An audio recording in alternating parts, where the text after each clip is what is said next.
Assalamualaikum warahmatullahi wabarakatuh. Nah, kembali lagi dengan saya Bapak Ibu. Nah, kali ini ada informasi terbaru terkait dengan apa yang akan saya sharing pada video kali ini, yaitu berkaitan dengan pemangkasan alur birokrasi proses registrasi dan perubahan data dosen pada pangkalan data pendidikan tinggi dan sistem informasi sumber daya terintegrasi. Jadi surat edaran ini merupakan surat edaran terbaru nomor 1 tahun 2024 ya.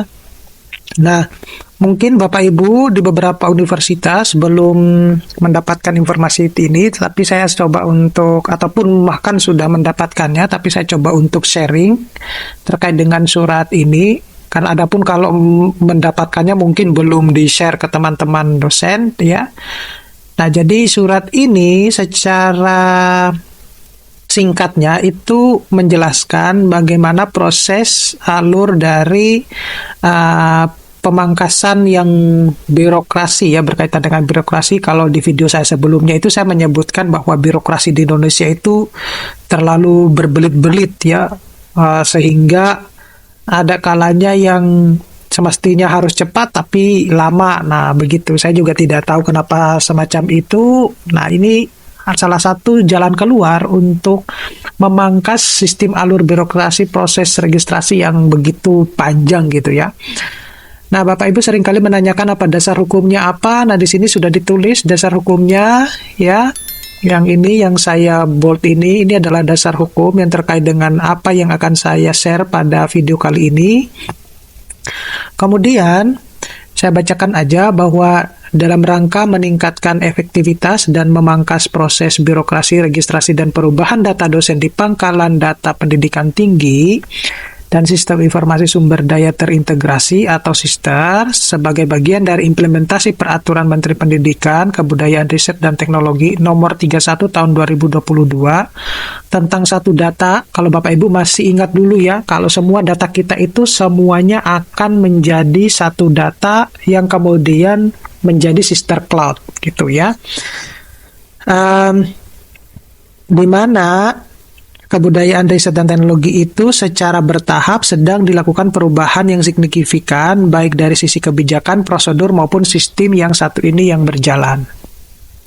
Terkait hal tersebut, bersama ini ada beberapa hal yang akan disampaikan mulai dari tahap awal perubahan yang dimaksud, di mana poin pertama itu menyebutkan bahwa semua data baik PD Dikti maupun SISTER itu tersimpan melalui sistem cloud. Nah, kemarin itu waktu SISTER cloud itu dikenalkan, ada yang menanya, loh apakah data kita akan hilang? Enggak Bapak Ibu, jadi data kita itu semuanya tersimpan di namanya satu sistem ya, yang namanya sistem cloud. Kalau Bapak Ibu masih belum paham tentang sistem cloud, jadi begini, sistem cloud itu merupakan salah satu media penyimpanan data yang memiliki kapasitas yang cukup besar. Hanya saja sistem cloud ini kalau kita punya pribadi itu kita harus bayar. Nah, oleh karena itu untuk memudahkan kita, pemerintah itu untuk memfasilitasi biar kita itu tidak harus bayar, dibuatlah mekanisme yang dalam seperti SISTER. Jadi kayak seperti kita sebenarnya menyimpan file kita itu kayak seperti di Google gitu loh. Hanya cuma melalui link itu semuanya akan ketarik ke SISTER Cloud. Gitu. Jadi sewaktu-waktu kalau kita butuhkan itu masih ada. Jadi Bapak Ibu nggak perlu khawatir bahwa apakah data kita tersimpan dengan baik, apakah nanti tidak akan hilang. Nggak Bapak Ibu gitu. Kenapa saya bilang begitu? Nah, kebetulan di kampus saya tempat saya studi lanjut itu kita diberikan fasilitas yang namanya cloud juga ke setiap mahasiswa. Jadi kita bisa menyimpan file-file kita dengan memasukkan alamat email yang sesuai dengan alamat email universitas ya, alamat universitas kita di sini. Dan kita memiliki fasilitas cloud itu sampai unlimited gitu. Nah, sayangnya kalau kita sudah lulus ya tidak bisa kita pakai lagi begitu ya. Nah, kemudian yang kedua, seluruh usulan perubahan data dosen yang saat ini melalui PD Dikti dan di Sister diproses hanya melalui Sister. Sehingga usulan perubahan data dosen melalui PD Dikti akan ditutup, Bapak Ibu. Jadi proses kita melakukan perubahan data itu semuanya ada di Sister. Jadi kalau Bapak Ibu mau mengupdate informasi misalnya kenaikan jabatan fungsional atau apalah gitu, itu semuanya sudah melalui Sister. Jadi kalau apa yang kita rubah di Sister itu secara otomatis juga akan berubah di PD Dikti.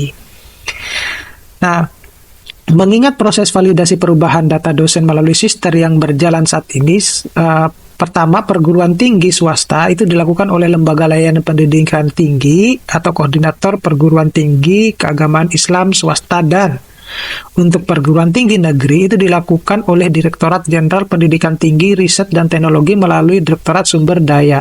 Ya. Maka seiring dengan penutupan pengajuan perubahan data dosen di PD Dikti. Yang poin A itu validasi perubahan data dosen melalui Sister tetap seperti saat ini berjalan sesuai dengan poin 3A dan poin 3B. Jadi Bapak Ibu mau kapanpun mau merubah datanya melalui Sister itu kapanpun bebas. Gitu, asalkan sesuai. Jadi kalau Bapak Ibu sudah merubah yang di Sister, maka secara otomatis di PD Dikti itu juga akan berubah gitu. Jadi Bapak Ibu tidak perlu harus merubah di PD Dikti, tidak usah merubah harus di Sister juga gitu. Salah satu aja gitu ya, di Sister aja gitu. Berbeda kalau misalnya ada dosen yang pindah gitu ya. Kalau dosen yang pindah itu selain di Sister, maka pihak kampus barunya itu juga harus melakukan perubahan datanya di PD Dikti. Kemudian yang B, validasi perubahan data dosen yang masih ada di PD Dikti untuk semua status dokumen berubah menjadi mengikuti alur validasi sama dengan Sister. Ya. Kemudian yang ke C, validasi selain perubahan data dosen di PD Dikti seperti registrasi dosen baru, perubahan nomor registrasi, perpanjangan nomor registrasi, home base internal, home base eksternal, dan klaim dosen juga berubah menjadi mengikuti alur validasi sama dengan Sister. Ya. Yang D, validasi semua ajuan registrasi dan perubahan data dosen dari perguruan tinggi, kementerian ataupun lembaga lain cukup divalidasi oleh kementerian atau lembaga masing-masing. Nah, poin keempat, untuk meningkatkan validasi data ajuan yang masuk ke validator, dalam hal ini Lembaga Layanan Pendidikan Tinggi atau Koordinator Perguruan Tinggi Keagamaan Islam Swasta dan Direktorat Sumber Daya, maka dimohon pemimpin perguruan tinggi menugaskan minimal 3 personil masing-masing sebagai operator, verifikator tingkat fakultas atau jurusan, dan verifikator tingkat rektorat. Dalam hal ini adalah kepegawaian atau sumber daya manusia. Nah, secara sistematis perubahan alur birokrasi itu pada proses registrasi dan perubahan data dosen baik di PD Dikti maupun di Sister itu tercantum pada lampiran edaran ini. Jadi sudah ada lampirannya Bapak Ibu. Intinya begini, dalam surat ini itu kalau dulu Bapak Ibu kita melakukan perubahan data ya, kita melakukan perubahan data itu harus di PD Dikti lah, harus di Sister lah, sebelum munculnya Sister ya. Awal-awal munculnya Sister pun itu kita harus melakukan perubahan data di dua sistem tersebut gitu. Nah, karena mungkin tidak efisien dan efektif, akhirnya muncullah surat ini yang ini akan menjadi perubahan yang secara signifikan. Jadi kalau kita lihat ya pada bagian atas ini adalah ini yang masih menggunakan sistem lama ya.